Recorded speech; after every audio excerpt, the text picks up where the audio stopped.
All right, we are live from the great city of Youngstown, Ohio, and this is the 330 Sports Show and more. We are a live stream podcast about what's trending in the sports world as well as other mainstream topics in the news.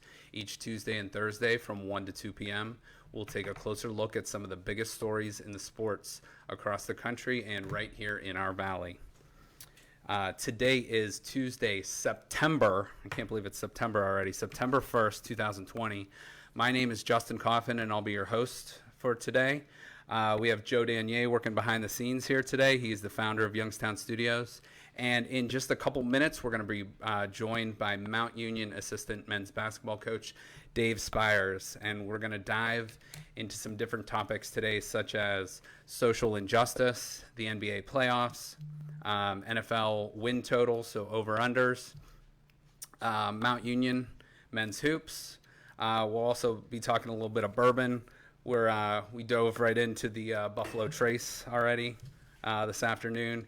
And we're going to have a segment today called Would You Rather? So to join us on the show today, if you have any questions for any of us down here or Coach Spires, you can call us at 330-595-1600. So again, that's 330-595-1600. All right, so before we bring Coach Spires on, I'd like to review just a few news stories that happened since last Thursday's show. And I gotta say, first of all, we had a couple really sad and tragic losses over the weekend. First of all, Chadwick Boseman, the actor, passed away. He was only 43 years old. He battled tragically. He battled cancer privately. He was doing all these movies and did not want anyone to know except for obviously his close family and friends for the past 4 years. He was obviously the star of Black Panther. He starred in the movie Jackie Robinson, and for us Browns fans, he starred in the movie Draft Day along with Kevin Costner. He was the ended up being the number one pick in that movie. He also played major characters such as Thurgood Marshall and James Brown. So, and obviously a huge tragic loss in the movie community, but just in general, as he did a lot of great things in his short life. Also, yesterday we had a major passing in the college hoops world. John Thompson, 78 years old. He racked up 598 wins as the Georgetown head coach, and he was the first African-American head coach to win a national title back in 1984. Switching to some college football news. We've talked the last couple weeks about how the Big Ten just seems to not have their shit together, really. They were the first to postpone. The Pac-12 jumped on top. And we're still undecided. We found out just recently, though, there was an 11-3. We've kept hearing 12-2 voting no to yes for the upcoming college season. Now we're getting more stories in about how the presidents, the chancellors, the ADs, different people like that want to now start the season around Thanksgiving. We're going to see about that. Nebraska, Iowa, and Ohio State did vote to move forward with college football in the initial vote, so we'll see what happens with that. Because right now it's it's sort of unknown territory, especially with the SEC and ACC and Big 12 kicking off real soon in the next 2 weeks. We also had roughly 70 local area high school football teams kick off their seasons over the weekend, and we have not heard of any positive cases. The Akron City Schools also just backtracked their vote to allow fall sports now. So I think this is good momentum going forward for the Big Ten. Finally, separate from basketball and football, the Major League trade deadline was yesterday, and there were many deals, but obviously the one we're going to focus on real quick and hit upon was the Mike Clevenger trade to the San Diego Padres. He was traded along with Greg Allen for a total of 6 players. Cleveland tonight will receive, well, they did receive, but will have available a right-hander out of the bullpen, Cal Quantrill, outfielder who's going to basically take over the left field spot, Josh Naylor. And catcher, he's going to be a backup catcher, Austin Hedges. They did also receive 3 of the Padres' top 11 prospects, and there were 2 shortstops in that deal, which makes you think Francisco Lindor is probably on his way out. For me, this deal makes sense for the Indians, being a small market team, but it doesn't necessarily fill their biggest need of an outfield bat.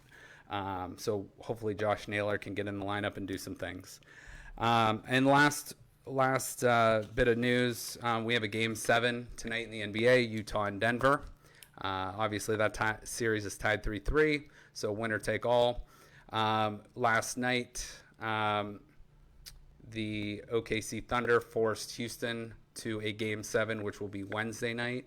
And Miami also took care of the Milwaukee Bucks to take a 1-0 lead over the number 1 seed. Okay, so switching gears now, we're going to bring on our guest. Our guest has been a basketball coach for as long as I know him. I'm going to let him introduce himself. So, Dave, welcome. Thanks for coming on. Thanks for having me, man. Absolutely. So, why don't you tell us a little bit about yourself? Obviously, I know a lot about you. We've been friends for a while, but right. Why don't you tell our viewers a little bit about yourself? Well, once again, my name is Dave Spires. I'm assistant men's basketball coach at Mount Union. Before Mount Union, I was assistant coach at Boardman High School, which is my alma mater. I was assistant coach there for 10 years, but those are my part-time jobs. My real job that pays the bills is I'm a pharmaceutical rep for Pfizer Pharmaceuticals. Been with Pfizer for 21 years. Right now I promote 2 drugs, Eliquis and Chantix. I'm also, my main job though is as a father and a husband. My wife is Kate, and I have 2 lovely daughters, Maya, who is 4, and Hallie, who is 2, soon to be 3. So my hands are full. Absolutely, yeah. And you got some beautiful little girls, and I'm sure they keep you really on your toes right now. For Absolutely. Sure. All right, Dave. So let's start with the kind of the topic that I said is kind of like the elephant in the room. Let's talk. I said the other day, as a white guy, I don't necessarily give the best description of someone, an African American, how a black person would feel in this country. So, what are your thoughts on not just what's happening in sports, but in our country and around the world? Man, it's crazy times right now. The racial tensions in our country are something that we haven't seen probably in 40 years, since probably the 50s and 60s, and it's being a black male. It's scary times. Not so much living in Youngstown, Ohio, because we have a lot of racial diversity, but as you see what's going on in the news and seeing the police brutality, and you get on social media and you see different reactions from different cultures, it's just scary, and in a sense it's kind of sad that we have fully reverted back to what we were trying to get away from within the last 5 years. And not to say one side is right, one side is wrong, but when you look at what America stands for and what everybody's trying to do, it's all about racial equality, and right now we don't have that right in any such way. And you look at what the NBA has done and taking a stand and sitting out a couple games, Major League Baseball, soccer, what have you. A lot of people, there's a lot of backlash that came out of that, but a lot of good. What a lot of people don't realize is athletes, especially within the black community, are heroes. They always have been. Right. A lot of times, you look in the early days of like Jack Johnson back in the 20s, you really didn't have business owners unless you're in Harlem or somewhere like that. So people looked up to Jack Johnson, Jackie Robinson, Jim Brown. Those were our heroes. And with social media and the way the news coverage is today, these athletes now have a voice.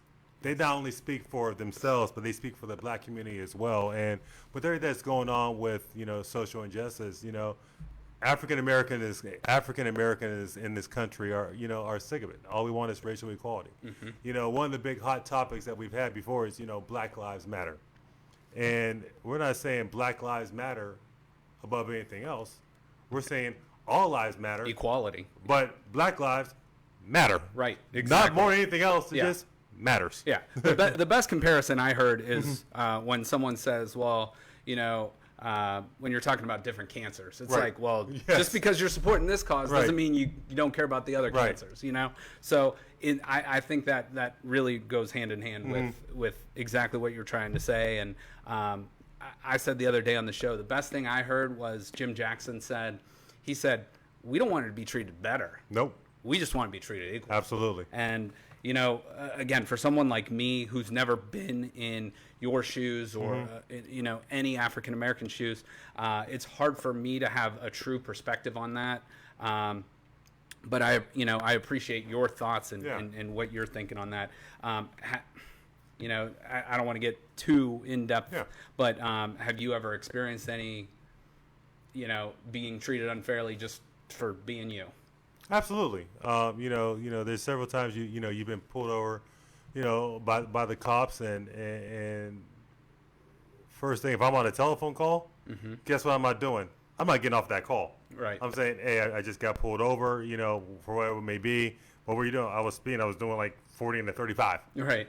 But stay on this call and just be silent. The one story I will revert back to, and I've told this story numerous times to, you know, some of my friends or even some of the players that I've coached. I'll never forget when I was in college. I had a class called Freshman Forum. It was supposed to be introductory to college. I went to Washington Jefferson College, and I had a biology teacher who was not very nice, not only to blacks, but to athletes as well. So I had a double whammy pointed against me. And, you know, about a month into the class, the professor pulled me over and he said, you know, you don't deserve to be in college. You don't know how to write papers, and I don't think you're college material. Well, you know, it's funny because right now I got an A in English, in comp. Well, I still don't think that's not a true professor. He's an adjunct professor. You don't deserve to be in college. So I did not do very well in that class, obviously.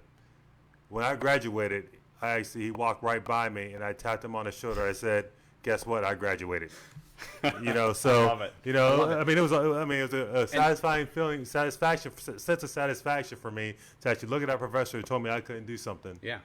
Well, in a way that motivated you, but Absolutely. in a way that's complete bullshit because, first of all, that never should have happened. No. So, but hey, like my dad said, what doesn't kill you makes you stronger. Exactly. You know? Exactly. All right. Well, let's switch gears to another topic. Okay.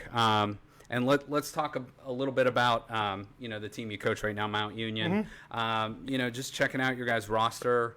You have a ton of guys from Northeast Ohio, which is awesome. A lot of local, not just players on the roster, but impactful players on the roster. And you guys were really hit by the coronavirus last year. I know you were on I believe it was a 19-game winning streak and ranked in the top 10. We were somewhere around there, like 10 to 15, somewhere around that range. But we were basically, if you look at it, like a number 2 seed in the tournament. So and you guys were going forward, you know, pushing forward, and you didn't get that opportunity. So talk to us a little bit about that. And I know you always say that unfinished business. Unfinished business, and there's not a week that goes by, even this day, where somebody will bring that up, and it still hurts. It hurts being a coach, but, you know, you hurt for your seniors. Last year was just a tremendous season that was pretty much surreal. Right. If you take a look back, our journey last year started back the year before, where we were co-champs within our conference. We made it to the conference finals of the OAC. The Ohio Athletic Conference is one of the top 5 conferences in the country. We lost to Ball Wallace, and we did not get to the NCAA tournament, so we had a little bit of a sour taste in our mouth. So we started out last year. Everybody was focused. We won our first game against Albion, who was ranked predicted to win their conference up in Michigan. Then we went on the road. We lost back-to-back games, so we were 1-2. And then it just, you know, one game neither one of those games we should have lost. And the strength of our team was our guards, and we had 3 guards: Nathan Bowers Malone, who actually was a second-team All-American. Colin Gurley, and a guy off the bench who just tells you what our team was like, Devontae Friga. Some of you guys may have heard of Devontae. Devontae was a YouTube sensation, but Devontae should have been a starter. He took the role of 6th man, and God bless him, because there were games where Devontae came off the bench, scored 10 straight points. That was against John Carroll, and got us right back in the ball game. but we had 3 perimeter guys that were just phenomenal, that were a problem. We also had on the inside, we had a D1 transfer, Logan Hill. We had a Youngstown guy, Braden Poole, out of McDonald. And we had other guys that came off the bench that, I mean, we had depth. We could go 13, 14 deep. Wow. A testimony of that would probably have been down. We went down to Wilmington, which is about 4.5 trip, and for some reason, we did not play very well down there ever. And we had guys that had gotten in foul trouble. We went down to our 10th, 11th, and 12th man in the first half that just were able to keep us afloat and keep it a close ball game, so our guys came back and played. But, you know, it's still a sour taste in my mouth because, you know, we made it all the way to the Sweet 16. Getting ready the night before to play Wittenberg at home. Mm-hmm. And where we had the last game we had lost had been in the conference championship the year before. And unfortunately, they pulled the plug on us with the coronavirus. And, you know, who knows how far we would have gone. But Absolutely. To lose 3 games all year by a total of 5 points and to actually go through the OAC with 1 loss, I mean, that team was stacked and sky was the limit. And about, I believe at the end of the season, 27-3. And like you 27-3. said, you started 1-2. So, I mean, just unbelievable. You guys had a plus 16 points per game margin on your opponents, and I mean, we're scoring 86 points a game, which in college basketball, that's a lot of points. So hats off to those guys last year. Obviously, those seniors, it really sucks for them. It sucks. You know, we talked a lot about that with the spring sport athletes too. Stinks for them, but hopefully, so coming into this year, you know, we still don't quite know. I know Mount Union football. Did they cancel for the fall, I believe? They canceled all fall sports in the Ohio Athletic Conference. Okay. So there'll be no sports played until January. Okay. We're slated to start playing games in January. Okay. We're playing no conference games. Okay. I mean, no non-conference games. Right. We got 18 conference games, so Okay. instead of a 25-game season, we'll play 18. Okay. And with the chance to hopefully, you know, coronavirus Right. behave. Yeah, right. You know, we'll be, you know, conference tournament and on. So what are you looking at for returning impact players, or, you know, what's the season outlook? You know, we still got several months away till that starts, but what does the outlook look like for you? Like we said, we graduated 4 key guys, 6 seniors total.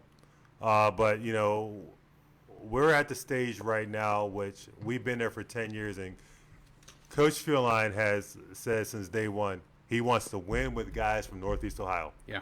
And we've done a great job of winning with guys from Northeast Ohio. We had a great recruiting class. We got a transfer in from Ohio Wesleyan, who was a 2-year starter for them.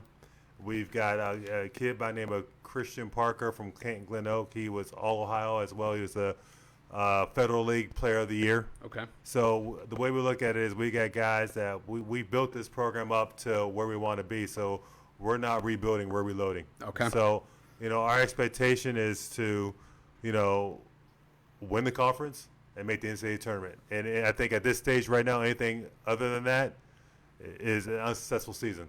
Now, granted, we got Marietta, we got John Carroll, we got Ball Wallace, Capital, all this. I mean, like I said, we have a tough conference from top to bottom. I think one of my favorite things about your roster last year was, I believe John Carroll's one of your biggest rivals, and you had a player on your team named John Carroll last year. So that's kind of a cool fact. And he was 6'10", too, so he fit the bill. So it was all good. But, I mean, just looking down your guys' roster, Struthers, Hoban, St. Vincent, St. Mary, Girard, Twinsburg, Salem, St. V's, East Canton, Benedict. You know, it's like you talked about it, McDonald. You guys are just loaded with local talent, and you know that's awesome. And we all know LeBron's from this area, and we got several other players. C.J. McCollum, a lot of big names come out of Northeast Ohio, and you know the basketball talent here. We're known more as a football community, but basketball, you know, really shouldn't take a backseat to anybody. No, it's funny because, you know, a lot of people don't realize how good Division III basketball really is. If you look at our roster, you look at anyone in our conference's roster, it's loaded with guys that were all Ohio, whether it be Division I, Division II, Division III. I mean, so it's 20-point scorers, 23-point scorers, 1,000-point scorers, all across the board. Right. And Division III basketball does not get the due it's deserved. It does not. It does not. And you know, being a coach myself for the last however many years, dozen years, I've only been to one of your games, I think, in the past, you know, several years. But seeing you guys on film is pretty impressive to watch. You guys look good on film, and we obviously wish you and Coach Fueline and the Raiders a great season this year. Thank you. And hopefully we can have you back on when hoop season starts. Absolutely. So, you want to talk a little bit about the NBA? Let's do it. All right. The Lakers struggled a little bit in game 1 with Portland, but they took care of that series. I think playoff LeBron kind of showed up, and You got that look in his eye, man. he's not backing down. And it's funny to me. Like, I'm 39 now, and I keep thinking LeBron's he's 35 years old still. He looks older than you, though. Yeah. It's those hair plugs up top. But he's been doing this for 17 years now, and but he's kind of the old guy in the league now, but he is still running stuff. And Anthony Davis, my thing with Anthony Davis is I think you can count on him in big games in the regular season. I'm not quite sure we've seen that yet in the playoffs. So you can count on AD. I think right now for the first 3 quarters, he pulls a Houdini, a disappearing act the fourth quarter for whatever reason. So. I mean, if he can get you, I forget what game it was where he had, I think, 32 or 35 points in the first 3 quarters and 0 in the fourth quarter. I don't know how you do that, if they stop feeding the ball or what, but if you want to know how far the Lakers are going, it's not LeBron that's going to carry him. It's AD. Okay. It's AD. And just in my opinion, it's going to come down to the LA teams. LA, absolutely. The Clippers and the Lakers. Clippers I think the Lakers have the better starting lineup, but I think the Clippers have the deeper roster. Right. But Kawhi Leonard, to me, I know they don't play the same position. I know they don't play the same game, but reminds me of Tim Duncan. He's like just old, reliable. Yeah. And he seems to be. Like he just does everything well, but he's not flashy. Right. He just gets it done. But at the end of the day, it's like, oh, he scored 32, had 9 and 6. Quietly. Very, very quietly. Yeah. And but Paul George, I think, is on the other end. He gets Playoff a lot Paul? of love. I think he gets a Paul? ton of love, and he has not showed up in big games. Yeah. And if you look throughout his career, about a third of his games, he hasn't even hit the 20-point plateau. And, if they're going to win this title, I know they got Patrick Beverly and Harrell, and, they got a ton of they have a ton of depth on their team. The person you haven't talked about, the key to that clip squad is Lou Williams. Oh yeah. Lou Williams. Let's go. George Joe. We talked about strip club wings earlier a couple shows ago. You can keep Lou out the strip clubs, keep him out of Tampa, keep him in the bubble. Lou's got a shot. Absolutely, and he's basically a player back in the 80s. He's basically a microwave. You put him in, he's 6-man. He comes in and he can drop 20 on any team. All right, switching gears to Bucks. The Bucks dropped a game. Number 1 seed. Yeah. Arguably the best player in the league besides LeBron, Giannis. But, Jimmy Butler showed up buckets last night, man. 40, and he's only the 3rd guy in a Miami Heat jersey to drop 40 in a playoff game. So you can guess the other 2. Yeah. But that was something I didn't know coming into today. But what's your thoughts on that series, Bucks Heat? It's going to be a grind. Jimmy Butler's got an edge to him. He's got an edge to him, and I guess he told the guys going into the fourth quarter, don't expect me to pass the ball. And they said after he made the next 3 shots, they said, okay, I'm cool with that. But Jimmy Butler, he's like I said, he's got an edge to him. And the biggest question about Milwaukee is, besides Giannis, who else is going to step up? Show up? Is it going to be Middleton? Is it going to be one of the guards like Bledsoe or what? But, Miami Heat, a lot of those analysts said going in, look out for the Heat. Yeah. They're a young and up-and-coming team with a solid leader. Spoelstra's been through the wars. He's been there. So he knows what he's doing. But like you said, who else is going to step up for the Bucks? And the thing about it, too, is there is no home court advantage. Yes. So that advantage you have up in Milwaukee with all those fans up there, you don't have that. You don't have that. They can simulate it all they want, but you just don't have it. So it's an equal playing field. Amen. And then in the other East series, we got the Celtics and Raptors. Celtics took game 1 pretty handily. Handily. I would argue the Raptors besides the Clippers, might have the second deepest roster in the NBA, but they did not show up in We'll game find one. out tonight. Yeah. Well, tonight will be the telltale. If they lose tonight, that series is over. But if they come back and they flip the script on them, it's going to be a heck of a series. It's going to be a heck of a series. I saw Charles Barkley yesterday said that was terrible. It was Fred Van Fleet's, I believe his family showed up. First time he's seen him since like mid-June or something. And he's like, they better not get comfortable in that hotel because they're shipping their ass home soon. Just like only Charles Barkley could get away with that. Isn't that the best show on television, though, for sports? I mean, hands down, inside the NBA, those guys out there, they have fun. Oh, they really do. They have fun. And there's no holds barred, and they just pick on each other. I mean, it's honestly watching a reality TV show. They just do their thing and get it done. Kenny Smith, I will say, I love Kenny Smith as a player. He's the only guy, do you know this? He's the only guy to win a dunk contest and a three-point contest in the same weekend. He picked the right year to do the dunk contest. Come on. Yeah, no Jordan in that one. No. But he did play for Dean Smith. He did play. He's got a couple rings on him. It's all good. Yeah, it's all good. He's but he, in my opinion, has really stepped up as one of the best analysts. Absolutely. Like, look, we've obviously watched a ton of film in our life, right. Being coaches and stuff, but the way, like, the he breaks speed it down. he can break, he can see a play, in somewhere in the late second quarter, and then 5 minutes later he's broken down like how they're switching screens, how they're it's just unbelievable, the different coverages. And he's breaking stuff down, and Chuck is running to get him some donuts or something. Oh God! All right, so let's let me just say this: who do you think plays in the finals, and who wins it all? Got to go with the Lake Show, baby. Okay. I mean, I'm not gonna at this stage of the game. I'm not gonna go against LeBron. I think it's gonna be LA, and let's go on a limb and let's just say, I'm gonna say if Toronto wins tonight, it's LA and Toronto. If not, it's gonna be LA and Milwaukee. All right. How's that? Okay. Well, I was gonna say LA and the Celtics. Okay. You want a throwback? I would love that matchup. I don't know what the Bucks. I don't feel like the Bucks have enough to get over the hump. Giannis, probably the best player, but I think he was 4-12 from the free throw line.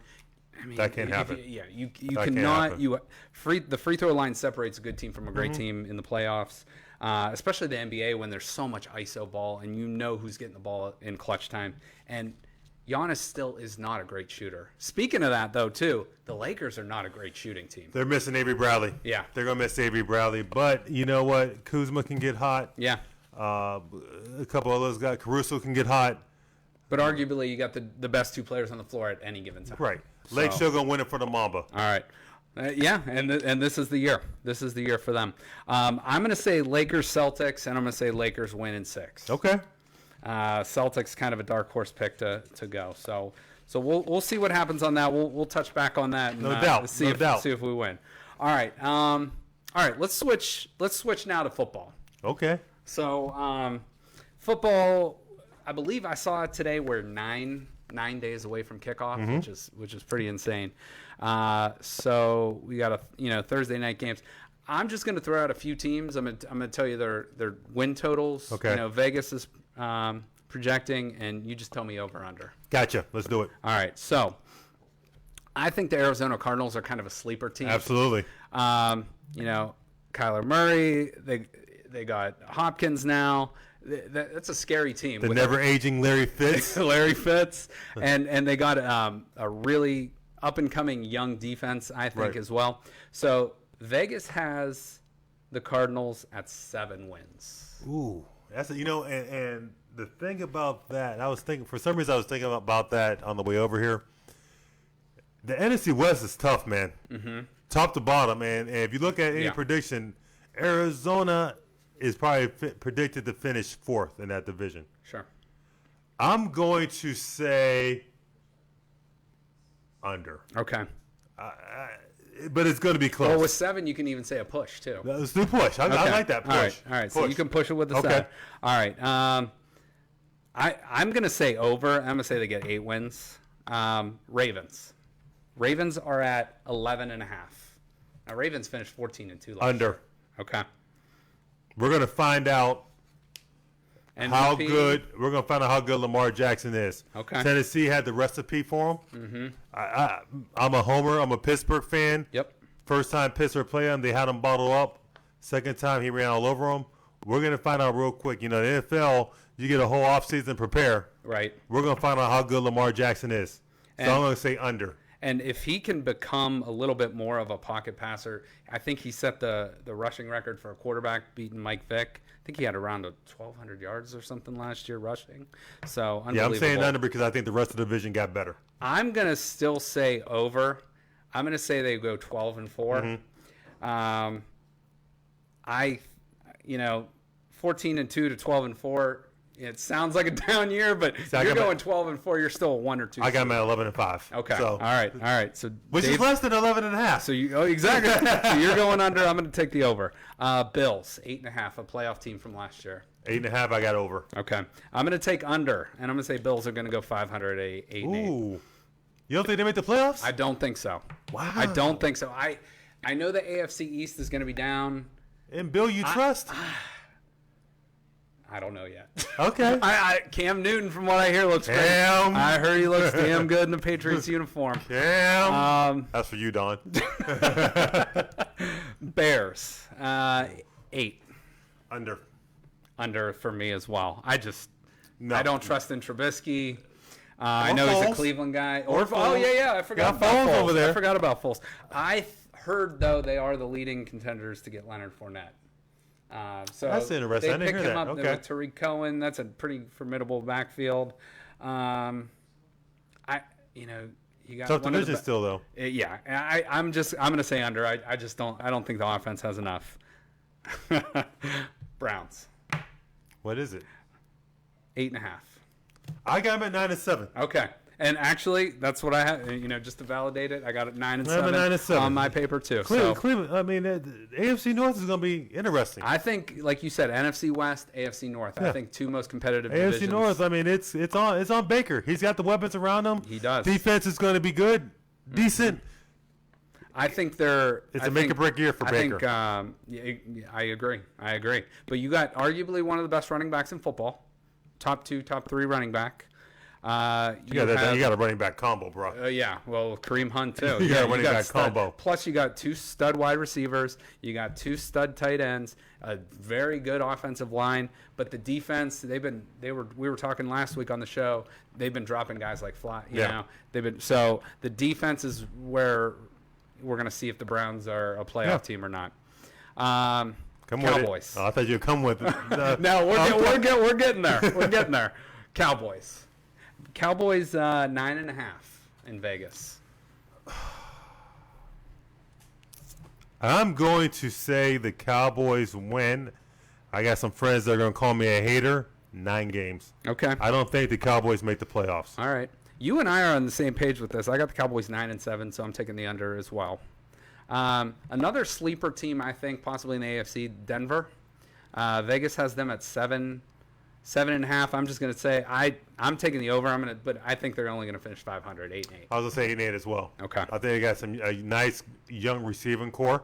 Okay. I think this Drew Lock, he's getting a lot of press, a little bit of hype. We'll see if he can actually throw the pill a little bit. And that's going to be a big, X factor right there. Is Drew Lock ready to play or not? All right, this one surprised me looking at these numbers. Houston Texans, only 7.5. Terrible offensive line. Great quarterback. You shipped out your best receiver. Lose D-Hop. You've got Brandon Cooks coming in who can be a playmaker. It depends on Will Fuller. Can Will Fuller stay on the field and be that deep threat that he can be? If he can stay on the field and can they establish a running game? Okay. You said 7.5? 7.5. I'm going to say over. All right.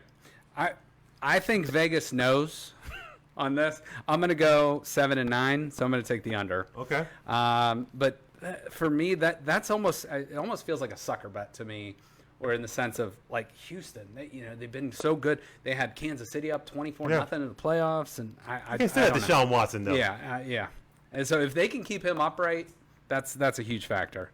Just a couple more teams here. I'm not even going to touch the Jaguars. I think we're here's my quick prediction on the Jaguars. I think next year They're going to get the Clemson boys. I think they're going to get both Trevor Lawrence and Dabo next year. Wow. And I think that's going to be a package deal Okay. in Jacksonville. So I'm just I'm shooting my shot right there. Okay. Kansas City, 11.5. Over. Okay. That team is legit. Yeah. Patrick Mahomes is the real deal. They got weapons on the outside. That defense is solid. They really didn't lose anything. Okay. 12-4, 13-3. All right. I'm going to take the over as well. Another playoff team last year, kind of struggled a little bit, and obviously lost a few things. But Minnesota switching to the NFC, 8.5. I'm going to say over with Okay. the Vikings. I'm going to go under, and I'm also going to go 8-8. So I'm going to take the under. Another 500 team. They don't blow me away in any particular area, but So who you got winning that division then? You got the Pack? probably the Packers. But I think that's going to be one of those 9-7, 8-8 type division leaders. Kind of like they always are a little bit. Yeah, right. Yeah, it's going to be a grind in that division. I think they're very all similar teams. Saints, 10.5. Saints 10.5. I'm going under. Okay. They win 10 games. All right. I would tend to agree with you and say either Because they 9 got and 7, Tom Brady 10 and over 6. that division allegedly. Yeah. So I mean, and that's they Super Bowl Tom. all right. Let's get there now. Tampa Bay, 9.5. I'm saying under. Okay.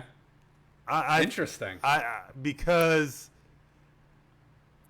he is 41, 42. I believe so. Yeah. He cannot throw the deep ball anymore. I don't care what anybody says. All off season. I got Giselle over there. Giselle fine now. She fine. I don't know what type of Brazilian seasoning she's putting in his food, but he can't throw the deep ball anymore. He can He can still throw the pill underneath. Mm-hmm. So you got Chris Godwin. He can throw the ball too. But Mike Sure. Evans now he cannot throw the ball over 35 yards with velocity. Okay. I've been saying that for 2 years, but he's been proving me wrong. I love Bruce Arians. It's got to stop at some point, right? Right. I mean, even Peyton Manning was fluttering the ball his last year. They just won it. But I'm gonna take the over on them. Can we get a side bet? I'm gonna say I'm gonna take a 10-6 season for Okay. them, just based on Belichick went on a 2.5 minute love fest of Cam Newton. So I think Tom's gonna put that up in his locker, listen to that, and Bruce Arians, the head coach, is gonna play that over and over and over, and I think that's gonna be motivation. But it'll be interesting. Tampa Bay is one of those teams. I'm not actually putting actual money on that. Yeah. But because I don't trust them enough. he is the GOAT. He is the GOAT. But it's gonna be interesting. It's one of the top 5 storylines in NFL this year. No doubt. All right, 2 more teams. All right. I'll save your right. best for last. But let's go with another team that has some local ties. San Francisco 49ers, 10.5. Over. Over. I'm going to go over 2 at 11-5. Over. Okay. That team, that defense The is defense legit. is Yeah. unbelievable. Although the question is, and I think why they're 10.5, is there going to be a Super Bowl hangover? There always seems to be. That tends to be a trend. But I think they're young enough and hungry enough. I think Garoppolo gets a lot more love than he should. Yeah. I don't necessarily think he's a legit Pro Bowl caliber quarterback, but he kind of just is a game manager. He gets They just pound you though. They just keep on. They run the ball and they play defense. Exactly. So it's like 80s, early 90s Yeah. football over there in San Fran. All right. All right, hit me with it. Come on with it. All right. Your Pittsburgh Steelers. Yes, sir. Yes, sir. They are, and I'm going to say you can't say push on this one. Okay. I'm going to make you make a choice. 9. Over. Okay. Over. I've got the Steelers at 10-6. Okay. And I'm gonna backtrack on that, and I'm gonna say I am gonna take a push because I think the Browns and the Steelers are gonna have the same record at 9-7 this year. Let me tell you something. If number 7 can come back with that defense and those weapons, The defense is legit. woo! And I, as a Browns fan, am hoping they don't sneak in on the Leonard Fournette. Yeah. Because that then becomes a scary offense. I don't even think we need Leonard Fournette. Okay. I like Connor. I like Benny Snell's having a great camp. Yeah. This rookie Anthony McFarland. If let me tell you, if number 7 is about 90 to 95% of what number 7 can do, with that defense, Okay. we're playing Kansas City in the AFC Championship game. Interesting. I said it. All right. I'll put money on it. September 1st. September 2020. 1st. All right, you heard it I'm here. a homer. All right. I'm just telling you. I'm going to say 9-7, and somehow a tiebreaker, either the Browns or the Steelers sneak into the last playoff spot. All right. Interesting. Yeah, I'm telling you. We'll see. Now, side note, Big Ben, what do you think happens after this year? Does he play? Does he keep playing, or If he's Big Ben, he plays another year. He'll finish out his contract. Okay. Lord, please finish out your contract, because I do not want to see Mason Rudolph behind center. I've seen that experiment the duck too, right? You got the duck. The duck. I mean, I'm done quacking. I was quacking back in November. You know what? I was quacking back in November. Just talking about the Steelers, I got to fill this up a little bit. I'm getting all revved up, baby. Monday Night Football, 7 o'clock. Let's go. Danny Dimes versus the Pittsburgh Steelers. The Steel Curtain. Let me introduce you to T.J. Watt. You had a little bit of what was that? Dupree, let's go. What was that? What was the announcer that had the crazy voice on the radio? Myron Cope. Yeah, you had a little Myron Cope in your voice, right? All right, Dave. Let's go off sports for a minute. Let's go. And by the way, I think because you and I have known each other for a while. I think that might be one of the first couple times I've ever called you Dave. I don't think I've ever called you actually just Dave. Most people don't call me Dave. A lot of people don't even know my first name is Dave. Exactly. Okay. Yeah. What's his first name? His name's Dave. Let's finish up. We got about 10, 15 minutes. Okay. Let's finish up with a few kind of fun topics. If we venture back into sports, that's fine. Yes, sir. But let's go into these guys. Let's go into bourbon. All right. And I enjoy bourbon. Mm-hmm.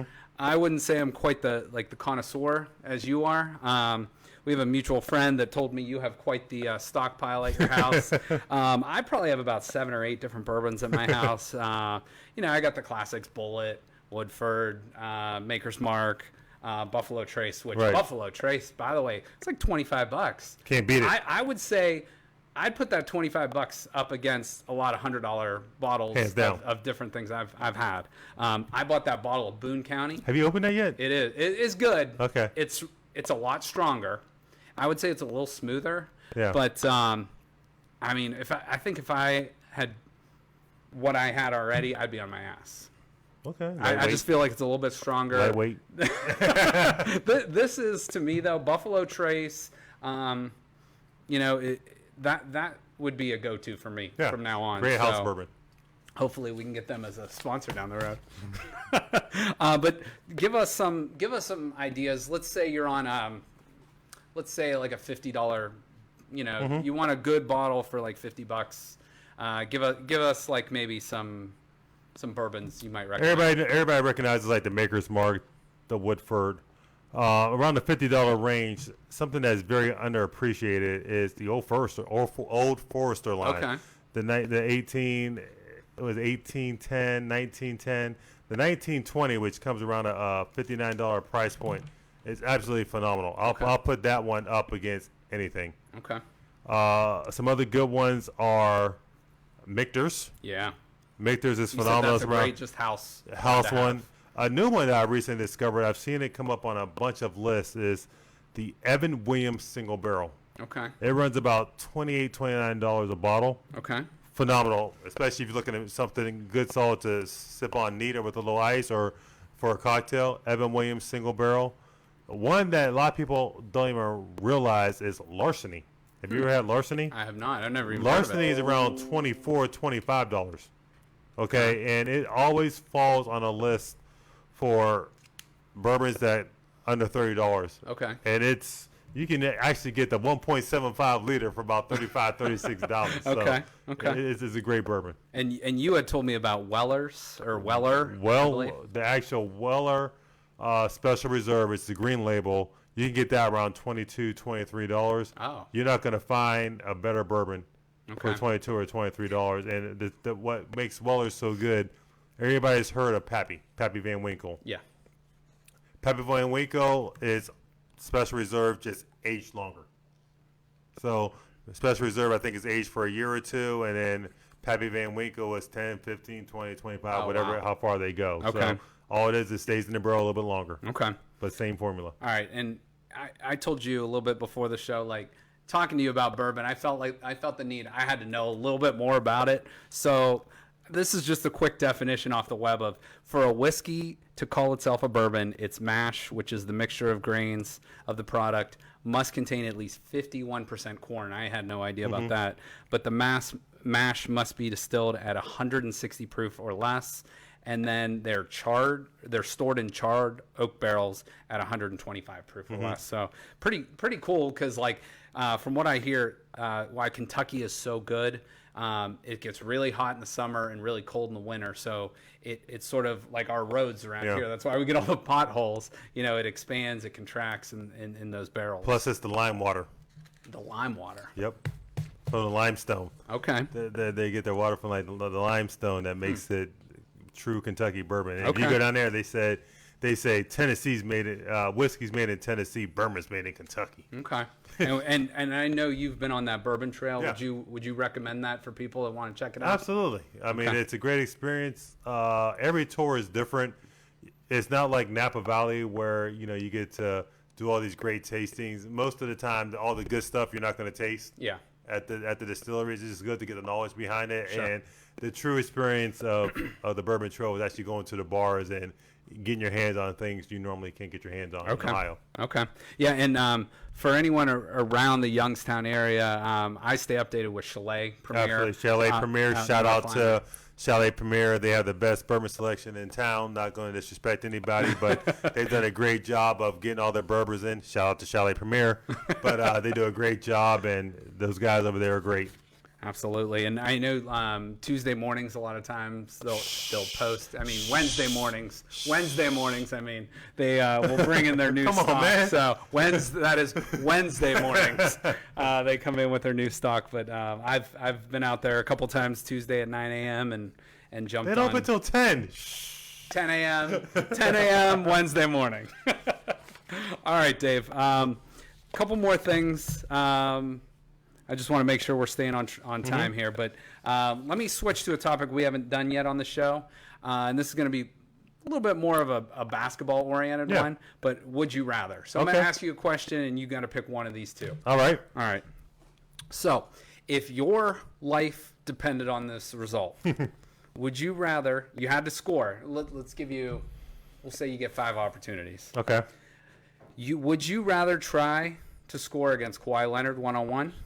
Or would you rather try to stop Giannis from scoring on you one-on-one? Wow. You get 5 opportunities. And if you foul him, it counts as a score. Defense was not my forte, and I'm a little older now, so I'm going to try and score on Kawhi, and hopefully I can maybe hit him with a jab step, Okay. get him to step back and get a shot off somehow. I ain't going to beat him off the bounce, but, yeah, I'll try and score on Kawhi if my life depends on it. All right. All right. As a coach, I'm dead, by the way. as a coach, I have a hard one. I think I know my answer to this one, but I'm curious on you. Would you rather lose on and I think I even talked to you about this before. Would you rather lose on a half-court buzzer beater or lose in a blowout? Lose in the blowout. I'd rather lose in the blowout and know, with 4 or 5 minutes to go, the game's over with, rather than sit there and you really overanalyze yourself. When you lose by a half-court shot, you're like, should I have fouled? Should I have put somebody else in? When you get blown out, you just got your butt kicked. There's no doubt in your mind that tonight this team was better. Okay. All right. Give me a blowout. I think I tend to go the other way on that because it's going to be heartbreaking, but at the end of the day, you were in the game, you know what I mean? But then maybe it falls on you. Maybe you made a substitution or called a timeout when you shouldn't have. So okay. All right. This could be for any sport now. If you had a time machine and a ticket to a game, and you could head to any game in the past, it could be when you were alive or before you were born, where would you go? And what would you do? You did prep me for that question earlier. You can think about that one if you want. I necessarily can't pinpoint an actual game, but it would have been. I've been to one Steelers Super Bowl, and it was phenomenal. Okay. Which one did you go to? The Detroit. Okay. With the bus Okay. coming home. Yeah. It would have to be a Steelers Super Bowl game. Okay. All right. For me, I'm thinking probably we're both Buckeye fans. Yeah. I would probably. I've never been to a bowl game, but I would probably say like the Rose Bowl of some type. Or maybe it might have been Game 7 for the Cavs. Yeah. No, think of it. Game 7. Let's call it Game 7 the Cavs versus Golden State. Okay. At their place, that would have been. Oh, man. And that arena no longer even exists. Right. They tore that down. But, man, that was, to me, Joe and I were talking a couple weeks ago about that. To me, that was like probably the greatest moment as a fan in sports for me. All right. Would you, and you were talking about this, I forget his name, but who's your sixth man off the bench last year at Mount Union? Devontae Friga. All right. So, would you rather be a great six man like him, or would you rather be just an average, okay starter? Great six man, because there might be those games where you actually do get to start. Mm-hmm. But as we always say, it doesn't matter who starts the game; it's who finishes the game. Yep. So six man and be a stud. Okay. All right. And I'm going to hit you with a random question here. This is non-sports related. Okay. I'm scared. You could have no. I think it's pretty good. I had a friend give me this one, and I liked it.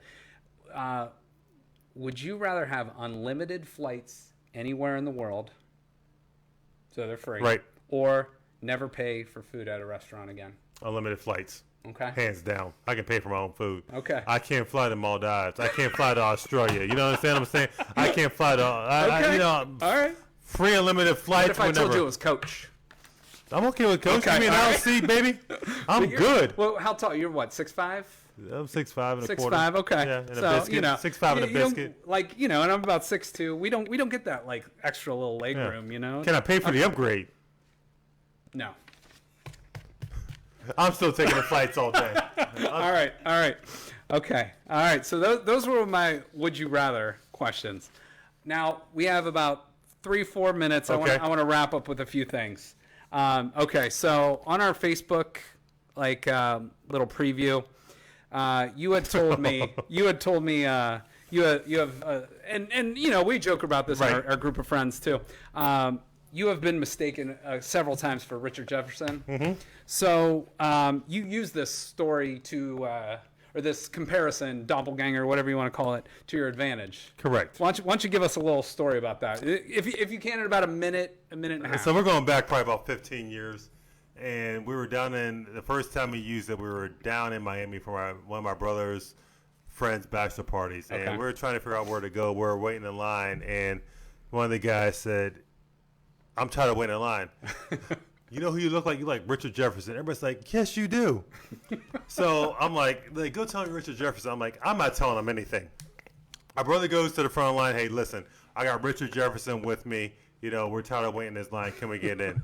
Where is he? So they bring me up. They're like, where's your NBA black card? Every NBA player has a black card. Okay. I'm Richard Jefferson. I don't need a black card.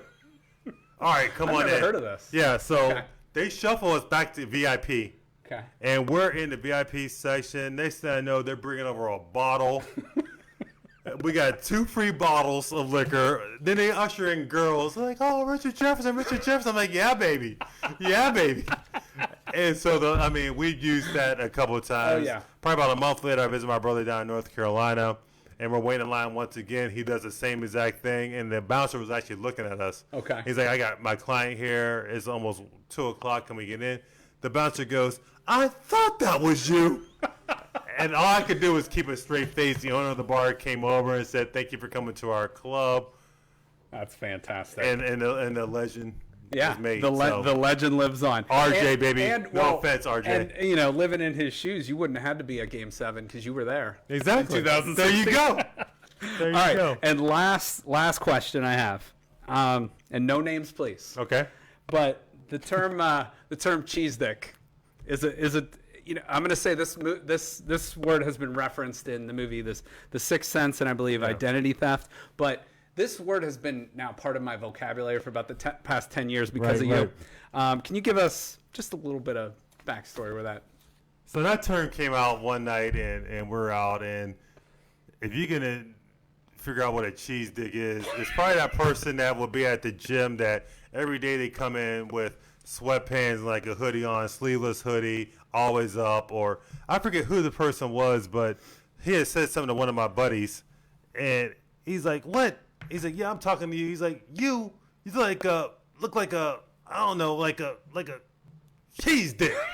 And we all just fell out laughing, and I guess the definition of a cheese dick is that person, whether at the grocery store that has something funky on that nobody else will wear, probably at Walmart, or that person at your local gym establishment that's really annoying. Okay. That would be the definition. They think they're cooler than what they really are. Okay. And All they right. don't dress appropriately. That's the definition of a cheese dick. All right. I love it. I love it. All right. So I'm gonna wrap up here, but Dave, we appreciate it. Thank you, man. This has been very entertaining. I know we're friends and stuff, Yeah. but this is cool to talk like this a little bit. Let's do it again. Absolutely, Cheers, man. Cheers, Buffalo Trace. Shout out Chalet Premier. Absolutely. And by the way, Wednesday, 10 a.m. is when they Wednesday, get that 10 new minutes. Don't stuff. go there Tuesday. It's not going to be there. It's not going to be there. So I'd like to thank Dave Spires for coming on the show.